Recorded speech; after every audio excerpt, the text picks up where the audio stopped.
in a metropolis like that in all his days. It would have been 100-meter high walls all around the city. Well, it was a 100-meter high skyscraper in the middle of the city called the ziggurat. I think it was called the house of the foundations of the heavens and earth. The hanging gardens of Babylon were there. Nebuchadnezzar's great palace complex, one of the 7 wonders of the ancient world, called the house of the foundations of mankind. The processional way was a 20-meter wide paved street. The walls I mentioned before, phenomenally high, covered in sapphire blue tiles and white dragon mosaics. This guy would have thought, wow, look at the opportunity we've been given, come through all this hardship, and God is blessing us. God is giving us an opportunity here.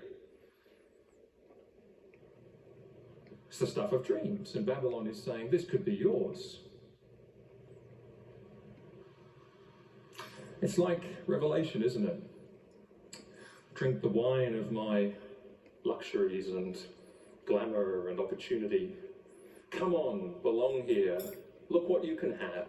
Isn't it enticing? And he gets brainwashed as well. He's trained in the literature and language of the Chaldeans. And notice that's the important bit. No longer Jewish, now Chaldean. That's what they want to achieve. A little bit like today, isn't it? The education system. What's it doing? It's replacing, effectively, Judeo-Christian ideals with a new set of ideals. And it's not about reading, writing, and arithmetic. It's really about philosophy and politics and ideologies. And so there's a brainwashing exercise. And notice that this brainwashing exercise is so comprehensive that these young people, Daniel and his friends, get new names. I just want to show you the significance of this. You know, Daniel means God is my judge. His new name, Belteshazzar, means may Marduk protect his life. And Marduk is the chief of the Babylonian gods. Hananiah means the Lord shows grace. His new name, Shadrach, means command of Aku. And Aku is the moon god. Mishael means who is like God. Meshach, his new name, is intentionally a blasphemous play on that name, who is like Aku. Azariah means the Lord helps, and his new name, Abednego, means servant of Nabu, who is the son of Marduk. Language is being used to erase the good and the true, and their Hebrew names even are gone, to replace with a new language that promotes ideology and lies and paganism. We're seeing a very similar thing in our day. I was in Bangkok a while ago, believe it or not, for a Christian conference. It's a strange place to have a Christian conference. But I was staying at a hotel for this conference, and over the road there was it was like a bar, and it was called Seen, S-E-E-N. And the marketing slogan was, sin and be seen. It's extraordinary. That bar was not trying to repel people.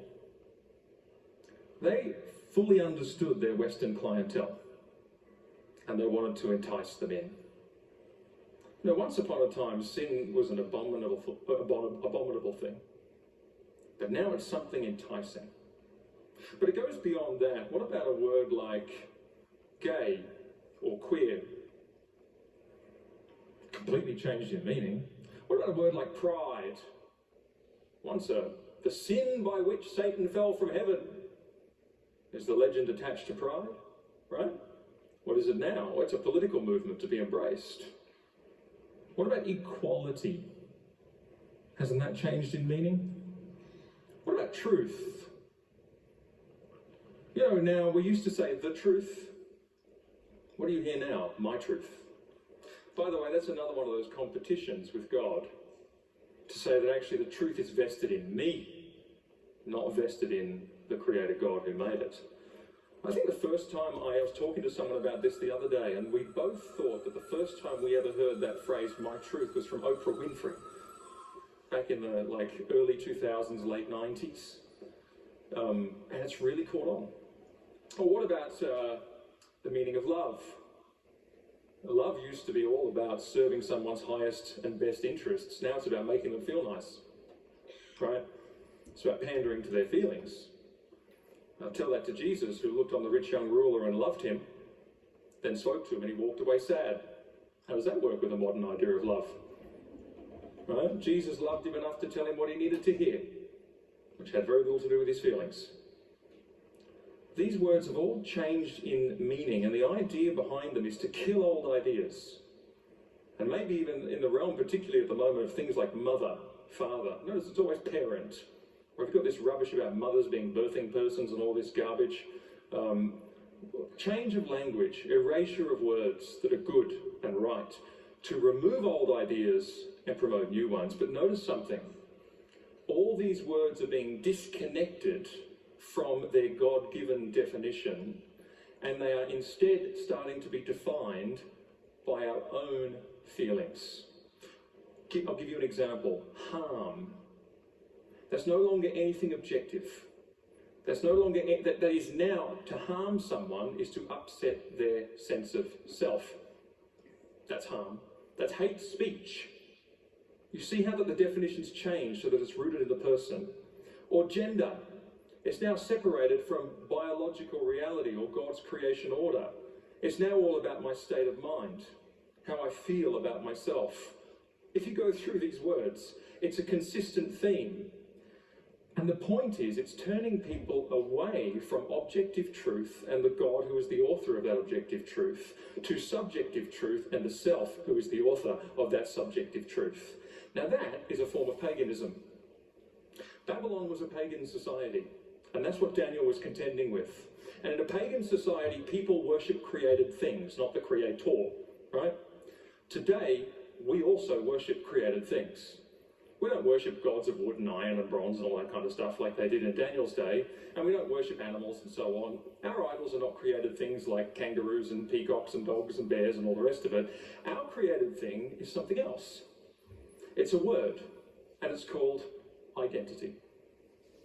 We worship our identity. Our identity is the pillar and the foundation of our whole life. Our identity is the pillar and foundation of how we interact with the world, even of our politics and our political activism. And young people are taught that in classrooms in Australia, so I know that they're taught it here as well. That is a form of paganism. Academics would call it neo-paganism, to worship. The fact is, today, I am the creature I worship. I am the creature I worship. And that is incredibly attractive to the young mind. That is incredibly enticing to a young person. It says that you can be at the center. It says that you can determine your own life. You can be whatever you want. And moral boundaries are minimal because it's your truth that matters and you can redefine those. Self-interest is paramount. It's all about you. It's all about your identity. You can rebel against whatever you like in the name of pursuing that identity. And that is unbelievably attractive. That is unbelievably seductive to the young mind. And it is an indoctrination, therefore, that exploits the sinful nature, that wants to rebel and wants to love self over God and over others. It is small wonder that into this society the gospel of Jesus Christ is so objectionable. Because what is the first thing that the gospel of Jesus Christ says about the identity? It is sinful. Do you know the cross of Jesus Christ is an absolute offense to the identity? Because the very fact that there had to be a cross at all is a monument to how sinful yours and my identity truly was. Therefore, Christ had to die for it. Christ had to die for who I really was. And when you come along with the gospel into this generation and you say the first thing you need to know is your own sin and your own need of salvation and repentance, that is objectionable. And actually, our young people are being immunized against the gospel itself, which is a worrying thing. I say all of that just to say the temptation for Daniel was so real, and the temptation for us today is so real. And we might not go in, I was going to say the whole bucket of chicken, we're not going to go all the way into this ideology, but we let it shape us. We let it colour our thinking. As the song, there's a song somewhere that says it's a slow fade when you give yourself away. Black and white gets turned to grey, choices are made, people never crumble in a day, piece by piece, or there's an English expression, salami tactics, one slice at a time.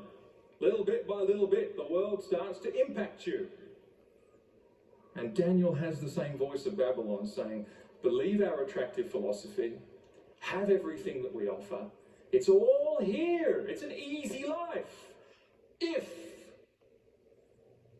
That's the point. There's always an if. If you play your cards right. And notice that threat of hostility is just lurking in the background. There'll be a cost if you don't come along with this, buddy. You will stand out. You're going to look stupid. You're going to lose your career. You're going to lose your opportunity. You're going to lose... Oh, how about this? The chief eunuch says, well, actually, the king's going to have our heads. How's that for some hostility? There's always an if. And Babylon is demanding her price from us today. The university and college campuses and all this rubbish about sororities and fraternities, what are they doing? Demanding their price. Young person, you can be one of us if you sin, if you compromise, if you show us that Babylon is your Lord and not Christ the true King. Or indeed your friendship groups, and sadly this is even in Christian friendship groups. What's the price of belonging sometimes? What's the price of maintaining those friendships? Just compromise. Just go along with it. You don't want to be the stick in the mud, the fish out of water. You don't want to be the weirdo. Or indeed corporations. And this is a big one. Corporations and politics. So many people in corporations not prepared to make the right decisions. Not prepared to stand on what is truth. Because Babylon is demanding her price. Most of these woke corporates, they don't really believe it. They just know that that's the price of belonging and prospering in Babylon. Why is it that in my country we cannot get a single politician to stand up on the fact that young people are going into gender clinics by the teeming thousands and thousands and thousands and thousands and going on irreversible hormone therapies that's destroying their lives, even up to the point of surgeries? And there is a humanitarian crisis happening in the health institutions of our country, in every city, and it's out of control. Why won't one of them, even those who agree with us, stand up? Because Babylon's price is shut up. Don't say it. That's the world we live in. Daniel has a day where he has to give such a small price. He just has to eat the food. And such a great offer. Well, we couldn't be greater. And Daniel said, no. He just said no. Can you imagine he would have had his critics? It's your first day. Not now. But come on, man. Play your cards for a while. Or this old one, which you've often heard, wait till you're more influential. Wait till you're higher up the tree where you can make change. You don't want to compromise this God-given opportunity, do you? Right? You know what? Daniel didn't make it so complicated. And beware if you're making it complicated. It might just be the voice of the old serpent in your ear saying, has God really said? Because it's very simple. Daniel said, you know what? I can't sin. That's the line. And it is that simple. And you know what? They said, Daniel, stop praying in your window. Daniel said, you know what? If I decide on the basis of that to stop praying in my window, that's a wrong decision. I can't make the wrong decision. I can't sin. And that was that. It's truly remarkable that he did that. It's truly remarkable that he found the strength to stand, because these days we so often lack that strength. And I think it's for this reason. And this is one of Daniel's key differences. Daniel didn't try to engineer outcomes in his life. He let God do that. What do I mean? You know, sometimes you say, well, if I take a stand, there will be a cost. If I make that decision, I'll lose something. If I say that to that person, I'll be thrown out of that group. Or I won't be able to run for politics next year like I wanted to, because it might get in the media, and so on and so on and so on. Those are the concerns that we have. And so therefore we compromise. Sometimes it's wise to think about the future, but never in this scenario, never when it is a decision about doing the right thing, especially a decision about resisting sin. Daniel understood that in those moments, he wasn't the master of his destiny. He understood in those moments he needed God on his side, so he served God and made God's decision and let God be the architect of his destiny. And you know, when he took this stand on day one in the king's palace, he should have lost everything. He actually should have not got past his first 10 days in that program.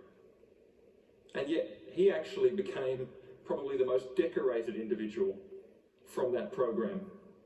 He served 6 kings. He was there until Cyrus. He had an extraordinary place in the kingdom. Now why? Because God intended that for him. And so long as Daniel had God on his side, nothing could stop it, not even the lion's den.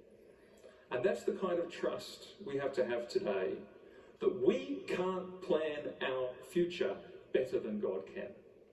And by the way, if you think that your life is the product of some master plan cooked up in your own brain, you're very naive. It doesn't work that way. The decisions you make often have unexpected outcomes. And better that you trust those unexpected outcomes to God by making the right decision today and trusting God for tomorrow. My grandmother died over 100 years old, and her favourite verse in the Bible was, "I was young, but now I am old, and I have not seen the righteous forsaken, nor his seed begging for bread." It's a great testimony to us as kids. And it's true. My dad always said to me growing up, "You'll never be worse off for doing the right thing." The first time that happened was when I asked if I could stay home from church to study for an exam. I was really stressing. And he suddenly just stood there in silence for a while, and he goes, "Well, I guess you'll never be any worse off for doing the right thing." And then just went about getting ready for church. And when he went down to the car to go to church, of course, who was in the car? Me. And it was true. I was no worse off for doing the right thing. Daniel's stand should have cost him his opportunities in Babylon. But he realized that Nebuchadnezzar wasn't his king, and Babylon wasn't his true allegiance, and that wasn't where his treasure was. But actually, his treasure was in heaven, and God was his true king. Let me give you a couple of practical tips before I close, because I actually have no idea when I started. I'm sorry, I didn't check. Just a couple of practical tips. Number one, notice something about Daniel. This is very important, I think, for the younger people in the room.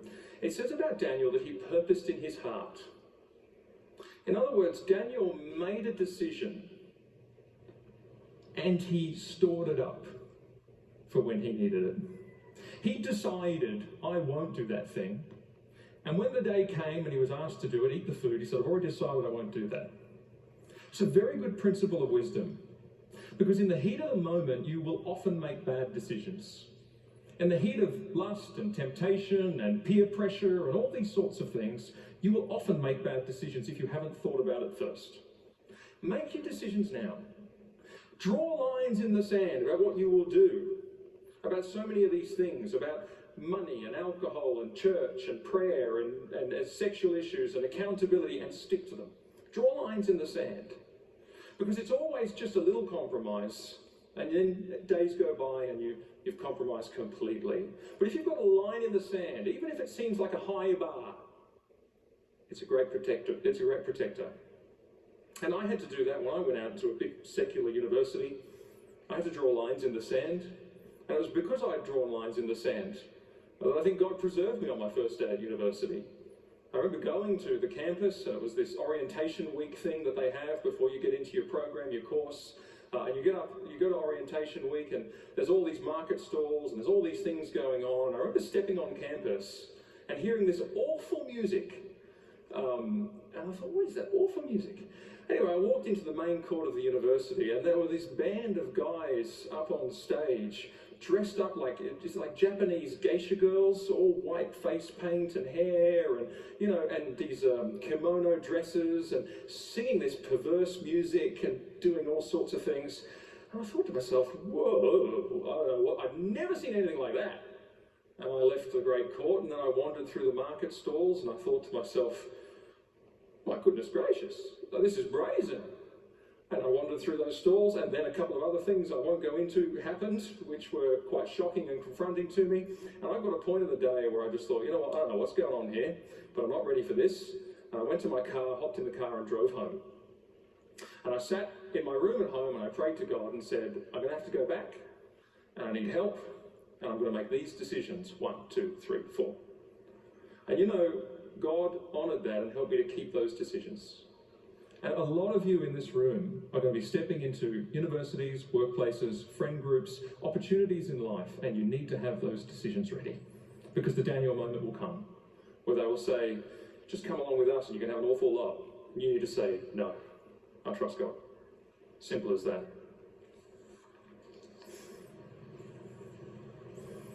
Another tip, again, before I close, and this is the last tip.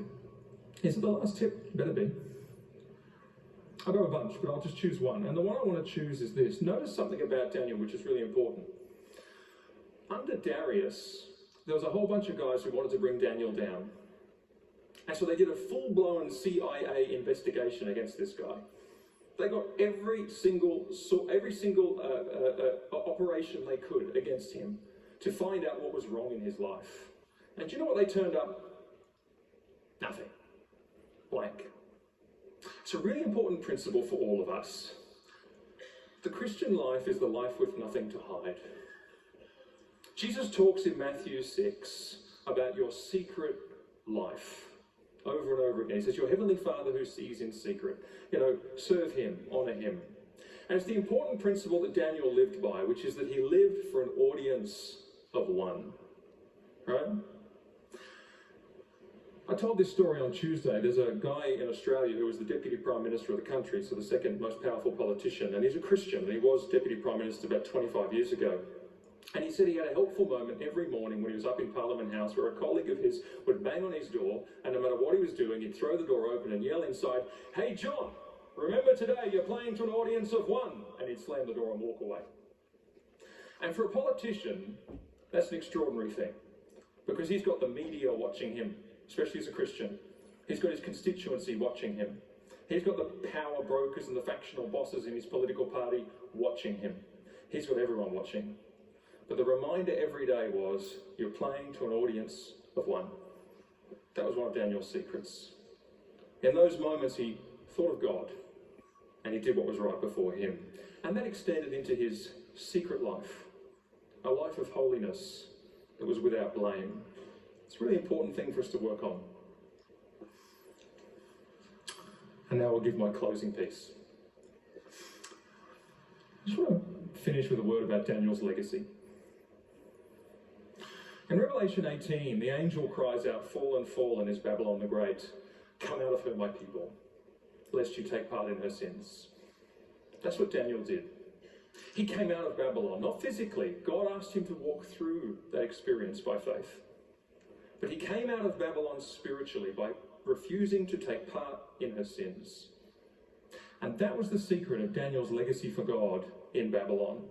He was salt. That means he didn't compromise. And you should always start